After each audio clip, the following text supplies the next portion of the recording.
మరి మే 4వ తారీఖున శని హోమాన్ని అసలు మర్చిపోకండి. ఎందుకంటే అది ప్రత్యేకమైనటువంటి రోజు శని హోమం.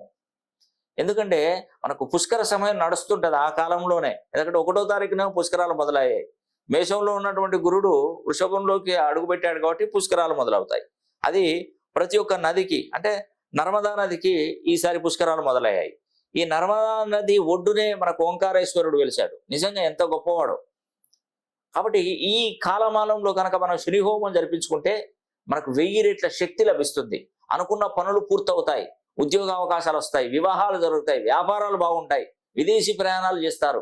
అసలు దేనికి లోటు ఉండదండి. మీరు ఒక్కసారి ట్రై చేసి చూడండి. ఇక్కడ మిస్ అయితే 30 సంవత్సరాల దాకా మీకు అవకాశమే ఉండదండి. కాబట్టి మే 4వ తారీఖున శని హోమం జరిపిస్తున్నాను. పేరు పేరున ప్రతి ఒక్కరికి చెప్తున్నాను. మీరు మా దగ్గరికి రానవసరం లేదు. శని హోమాన్ని నేనే జరిపించే ఆ వీడియో మీ గోత్ర. శని హోమం యొక్క ప్రాముఖ్యత. మే 4వ తారీఖున జరిగే శని హోమానికి చాలా విశిష్టత కలదు. ఆ విశిష్టత ఏంటంటే, శని 30 ఏళ్ల తర్వాత కుంభరాశిలోకి రావడం, 2024ని మొత్తం కూడితే శనికి సంబంధించిన 8వ నంబర్ రావడం, నవనాయకుల ఫలితాలలో మంత్రిగా, సైన్యాధ్యక్షుడిగా, ఆర్గాధిపతిగా, మేఘాధిపతిగా శనీశ్వరుడే ఉండడం, మేషంలో ఉన్నటువంటి గురుడు మే 1వ తారీఖున వృషభ రాశిలోకి రావడం వల్ల నర్మదా నది పుష్కరాలు ప్రారంభమవుతాయి. ఆ పుష్కర సమయంలో శని హోమం జరిపించుకుంటే 1000 అశ్వమేధ యాగాలతో సమానం. మే 4వ తారీఖున శని హోమం జరిగే రోజు పాటించవలసినటువంటి నియమాలు. ఆ రోజు ఉదయం ఇంటిల్లిపాది తలస్నానం చేయాలి. గోవులకు అరటి పళ్ళు తినిపించాలి. నల్ల చీమలకు చక్కెర చల్లాలి. నల్ల కుక్కలకు ఆహారం వేయాలి. ఇవేవి మీకు సాధ్యం కాని ఎడల 2 దీపాలు నల్ల ఒత్తులతో వెంకటేశ్వర స్వామి పటం ముందు వెలిగించడం శుభప్రదం.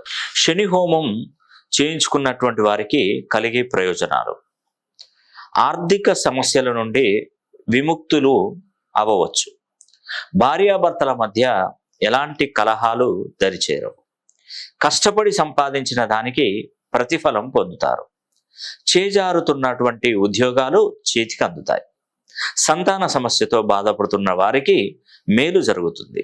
శత్రు వినాశనం జరుగుతుంది. వ్యాపారాలలో నష్టాలు తగ్గి లాభాల బాటలో పడతారు. మనశ్శాంతి లభించి సుఖమైనటువంటి జీవితాన్ని గడుపుతారు. రాబోయే 30 సంవత్సరాలు మీకు, మీ కుటుంబానికి ఎలాంటి హాని తలపెట్టకుండా మీరు చేసే ప్రతి పనిలో మీ వెంటే ఉంటాడు శనీశ్వరుడు. నమస్తే అండి, నేను మీ రామకృష్ణ హాన్, ఆస్ట్రో న్యూమరాలజిస్ట్ని. మే 4వ తారీఖున శని హోమం జరిపిస్తున్నాను. మీరు ఈ శని హోమానికి హాజరు కాకుండానే శని హోమాన్ని జరిపించుకోవచ్చు. కేవలం మీ గోత్రనామాలు పంపించిన ఎడల మీ గోత్రనామాల మీదుగా శని హోమం జరిపించి వీడియో తీసి మీ వాట్సాప్ నంబర్కి పంపించడం జరుగుతుంది.